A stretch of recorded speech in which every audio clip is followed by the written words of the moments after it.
Photo काढा photo. एकूण किती दुचाकी? नमस्कार, मी रामेश्वर व्यंजने, उपविभागीय पोलीस अधिकारी नांदेड शहर. नांदेड शहरामधून गेल्या काही दिवसामध्ये वारंवार दुचाकी चोरीला गेलेले आहेत आणि सदर प्रकरणामध्ये जे जे गुन्हे दाखल आहेत ते दाखल गुन्ह्यांचा तपास करून ते गुन्हे उघडकीस आणण्याबाबतचे आदेश आपण शहरातील सर्व DB पथकाला दिले होते. त्यामध्ये शिवाजीनगरच्या DB पथकाने, गुन्हे शोध पथकाने एक संशयित इसम जो यापूर्वी अभिलेखावरला मोटरसायकल चोर आहे, रमेश कायापाक, याला ताब्यात घेतलं होतं आणि ताब्यात घेतल्यानंतर त्याच्याकडे विचारपूस केली असता त्यांनी शहरातील तसेच नांदेड जिल्ह्यातील आणि काही बाहेर राज्यातील तेलंगणा येथून देखील गाड्या चोरल्याची कबुली दिली होती आणि त्याच्याकडून आतापर्यंत एकूण 15 गाड्यांची रिकव्हरी आपल्याकडे करण्यात आलेली आहे.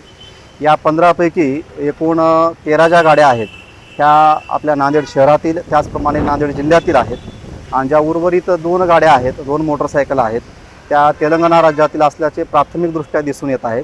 सदर प्रकरणामध्ये तेलंगणा राज्यामध्ये गुन्हा दाखल आहे किंवा नाही याची खात्री आमच्याकडून करण्यात येत आहे. या ज्या गाड्या आहेत ह्या प्रामुख्याने किनवट तालुक्यातून ताब्यात घेतलेल्या आहेत, वेगवेगळ्या गावांमधून. आणि या चोरीला गेलेल्या गाड्यामध्ये एकूण 13 प्रकरणामध्ये आपल्या शहरामध्ये आणि जिल्ह्यामध्ये वेगवेगळ्या पोलीस स्टेशनला गुन्हे दाखल आहेत. एकच आहे की आता काय चॅन आहे त्यांचं? नाही, हा जो आहे हा अभिलेखावरला आरोपी आहे. हा नेहमी एकटाच शहरामध्ये येतो, एक मोटरसायकल चोरतो आणि ग्रामीण भागामध्ये नेऊन विकतो, अशी याची मोडस आहे. यामध्ये आत्तापर्यंत तरी कुठली एखादी गँग आहे असं निष्पन्न झालेलं नाही आहे. ठीक. थँक्यू.